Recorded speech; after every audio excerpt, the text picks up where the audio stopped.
Hello everybody, this is Kirby over yonder, and we already looked at the Marceline timeline, so I'd say it's about time we do one of these for Princess Bubblegum. Much like with Marceline, there are definitely a few holes here and there that need to be filled in. These sort of things are inevitable, especially for a character that's 800 years old. But I think doing this paints a very interesting picture of Princess Bubblegum as a whole. So let's get into it. This is the Princess Bubblegum timeline. Surprisingly, our timeline doesn't actually start with Princess Bubblegum herself. Ever since the beginning of time, there have been 4 elementals: ice, fire, candy, and slime. Clearly someone on the Adventure Time team is a fan of Avatar, but that's besides the point. PB represents the candy elemental, giving her specific powers related to that element. This bit of lore won't really come up again for the rest of this video, but it is important when it comes to her origins. Skipping ahead to after the Mushroom War, the Mother Gum was created due to the radiation caused by the Mushroom Bomb. And said Mother Gum is what spawned both PB and her brother Nettie.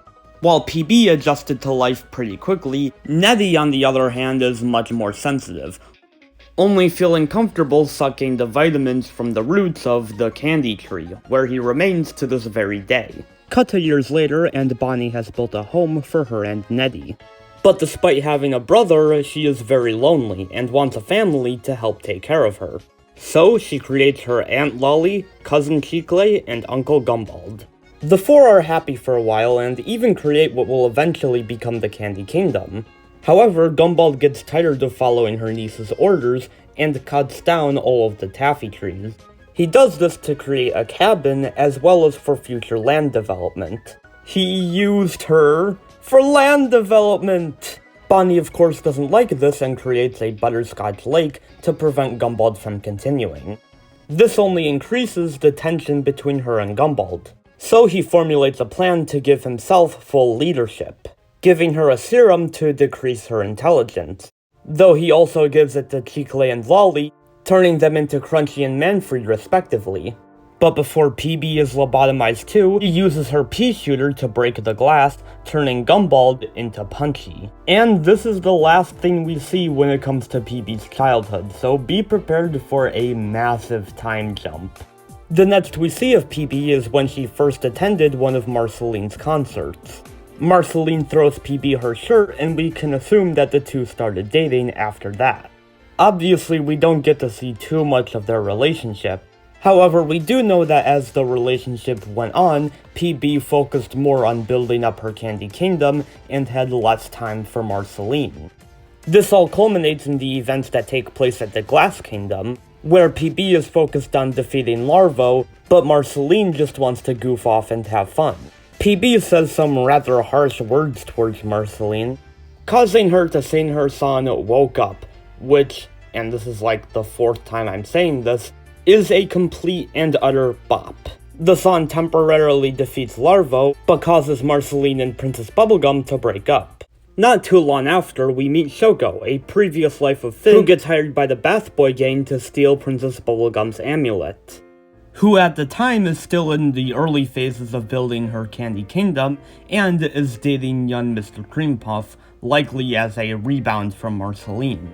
The two become very close friends, which even leads to Princess Bubblegum giving Shoko a robot arm as a gift. Which totally isn't foreshadowing, by the way, not in the slightest. Anyways, Shoko appreciates the gift, but is also devastated knowing that she'll have to use it to steal from someone who was so kind to her. Regardless, she steals the amulet anyways, but falls into what I presume to be toxic sludge, and then comes out as this thing. And she dies right under the tree fort, where her body lies to this very day, because that's not disturbing. Not too long after that, PB created the Rattle Balls, a series of robots made to prevent crime in the Candy Kingdom. However, the robots' lust for violence went too far, which PB didn't like. So she orders to have them all killed, all except one who manages to escape.